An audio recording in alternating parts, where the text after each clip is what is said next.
போட்ட உடனே ஒரு லைட் போட்டா எப்படி இருக்கும், பாம்பேல இருக்கிற நியூ பீச் மாதிரி இருக்குமே, வட்டமா இருக்குன்னு சொன்னேன். உடனே மறுநாள் இதுக்கு வேண்டிய ஏற்பாடுகள் செய்தார். ஆகியனால இந்த திட்டத்தை நாங்கள் செய்திருக்கிறோம். நாங்கள் செய்து கொடுத்துடலாம், ஆனால் பாதுகாக்க வேண்டியது உங்களுடைய கடமை. அதுதான் நான் சொல்றேன். அந்த இடங்களை துப்புரவா வச்சுக்கணும், வாக்கிங் போறது வச்சுக்கணும், மாலையில காற்று வாங்கறது வச்சுக்கணும், நண்பர்களோடு உட்கார்ந்து கருத்துக்களை பரிமாற்றி வச்சுக்கணும். ஆடு கட்டுறதுக்கு, மாடு கட்டுறதுக்கு, காராயை மாட்டு உடைக்கிறதுக்கு எல்லாம் இருக்கக்கூடாது. நான் இன்னைக்கு கூட சொல்றேன், எனக்கு மெட்ராஸ் செய்து வந்தோடனே போலீஸை கூப்பிட்டு இமீடியட்டா சொன்னேன், சாராய பல்ல உடச்சு எலும்பு உடச்சிட்டு வாங்கன்னு சொன்னேன். ஆகையினால் இப்போ சொல்றேன், யாரும் இந்த மாதிரி துஷ்பிரயோகங்களை செய்யக்கூடாது என்று நான் மனமாறு கேட்டுக்கொள்கிறேன். அதே போன்று இப்போ இந்த பிரிட்ஜ் ஒன்று கட்டணும், இது கேட்டாங்க, அதையும் ஒத்துக்கொண்டோம். இதை நம்முடைய சுரேஷ்மணி அவர்கள் இதை கட்டுறார். ஒரு நல்ல கை தேர்ந்த கான்ட்ராக்டர். கான்ட்ராக்ட்லேயே ரொம்ப நாணயமானவர்.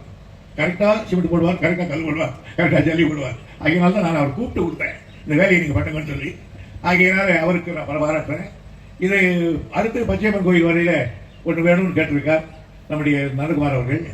இந்த ஆண்டு சட்டமன்றத்தில் நடக்கிற பொழுது அதுக்கு எப்படியும் வாங்கி விடுவேன், அதையும் செய்து கொடுக்க இருக்கிறேன். அடுத்து நம்முடைய சட்டமன்ற உறுப்பினர் அவர் சொன்னாங்க, இந்த மோர்தானாவில் டூரிஸ்ட் ஸ்பாட் ஆக்கணும்னு. நான் அதிக ஆக்கிறதுக்கு வேண்டிய நடவடிக்கை எடுத்துட்டு வந்திருக்கேன். மிக அழகான ஒரு ஸ்பாட்டாக மாற்றி அதை காட்ட வேண்டும் என்பதையும் உங்களுக்கு நான் இன்னைக்கு தெரிவித்துக் கொள்ள கடமைப்பட்டிருக்கிறேன். மேலரசு மட்டும் அணை கட்டுவதற்காக குடியாத்தத்தை பொறுத்த வரையில் நான் இன்னும் ரொம்ப ஆசை இருக்கு, நிறையா செய்யணும்னு. எப்படியும் இந்த ஆண்டோ அடுத்த ஆண்டோ தலைவர்கிட்ட சொல்லி இருக்கிறேன், ஒரு மகளிர் கல்லூரி அரசின் சார்பிலே இந்த ஊரில் வர வேண்டும் என்பதை நான் தெரிவித்திருக்கிறேன்.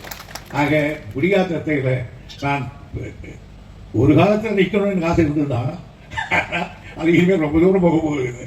ஆகையினால நம்ம ரிட்டையர் அதுக்குள்ள நினைச்சதுதான், வந்திருந்தா என்ன செய்யணும். என் தொகுதியை பொறுத்தவரையில் எல்லாம் செய்துட்டேன், எனக்கு ஒன்றும் செய்ய வேண்டிய பாக்கி இல்லாங்க. இந்த வருஷம் சுக்காட்டுக்கு கொண்டு வந்துட்டேன். அதனால அது ஒன்றும் பெரிய பிரச்சனை இல்லை. இனி செய்ய வேண்டியது அடுத்து போறாக இது மற்ற தொகுதிகளில் இருக்கிற தொகுதிகளை பற்றி தான் நான் பார்க்க வேண்டிய அவசியம் இருக்கிறது. ஆகையினால உங்களுக்கு இன்னொன்று சொன்னாருங்க, நந்தகுமார் சொன்னால் இந்த வண்டிகள் தண்ணி விடுறதுக்கு பற்றி இந்த மூலதானம் இருக்கா, இங்கேயும் நீங்கள் 54,000 வாக்குகளை போட்டிருக்காரு. நான் மக்களுக்கு செய்தால் மக்கள் நமக்கு செய்வார்கள், நான் மக்களை மறந்தால் மக்கள் நம்மை மறந்து விடுவார்கள். இதுதான் இருக்கிறது. ஆக எனக்கு இருக்கிற ஆசை இன்னொன்று இருக்கிறது. இப்பொழுது தென்பண்ணையாற்றிலே அதிகமான தண்ணி வந்ததா இப்போ பெரிய பிரச்சனை. கிருஷ்ணகிரியிடாம பீரிட்டு வந்துடுச்சு. கிருஷ்ணகிரி விட்டா நேரா சாத்தனூர் தான் போகணும், சாத்தனூர் விட்டா கடலுக்கு போகணும், ஆகி போச்சு. ஆகையினால இதை வைத்து நேரத்தை நான் ஒரு முடிவு பண்ணேன், எப்படியாவது இந்த மாதிரி நேரத்திலாவது தென்பண்ணையாற்றிலே வழிந்து வருகிற தண்ணீரை ஏற்கனவே நம்ம வடதலை ஏரி வரை கொண்டு வந்துட்டேன். இன்னும் தேவராஜிக்கெல்லாம் தெரியும், காத்தங்கரை இதெல்லாம் கொண்டு வரணும்.